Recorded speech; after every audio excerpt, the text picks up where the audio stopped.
Fuqarolardan Quramaç Boğaz filiallarında nevzat etib şaşırma ihtiyatımız. Quramaç Boğaz filialı başqaruvchi o'rinbosarman.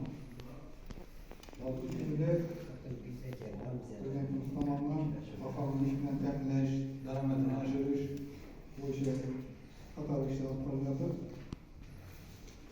Bunda hozirgi bankimiz tomonidan tumanimizda 12 mahallada mahalla bankilari, mahalla agentlari tomonidan mikro-loyihalar, shu loyihalar tanlab olinib, shularni ishchi o'rin yaratish, aholi daromadini oshirish bo'yicha ish olib borib turibdi.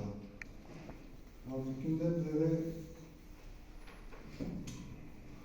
ishchi o'rinlarini aholi daromadini oshirish bo'yicha kreditlarimiz madadkor kreditimiz mavjud. Bunda tadbirkorlik faoliyatini kengaytirish uchun belgiladi. 2 million so'm miqdori. Bunda ishchi o'rnidan kelib chiqadi, yaratilgan ishchi o'rnidan kelib chiqadi. Shu bo'yicha ishchi o'rnining soniga qarab summa o'zgarib boradi. Keyin mahalla loyihasini kreditimiz bor. Bu 50 million so'm mo'ljallanadi. Kepillik bilan xotin-qizlarga 23%dan, erkeklarga 25%dan. Muddati 5 yil. Bunda shu o'zingizni band qilib, daromad topish nezdida faoliyat bilan shug'ullanishingiz mumkin. Xo'jaliklarni ishlab chiqarishni xizmat ko'rsatish bilan faoliyat bilan shug'ullanishingiz mumkin. 312-sonli qaror bo'yicha bajarilgan kreditlarimiz bor. 300 million so'mgacha.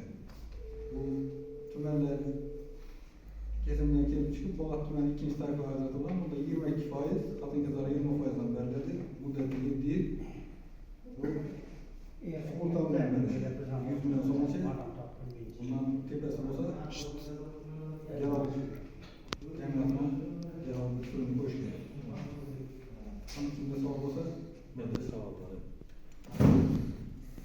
Chorvachilikda 100 million so'm ajoyib. Bu chorvachilik bo'ladigan bo'lsa, 312-sonli qaror bo'yicha 100 million so'm. Siz o'zingiz oldingizda bo'ladigan bo'lsa, erkak odamga 22%dan beriladi, 7 yilgacha. Hujjatdan taqdim qilasiz, bu ish tezda javob beradi.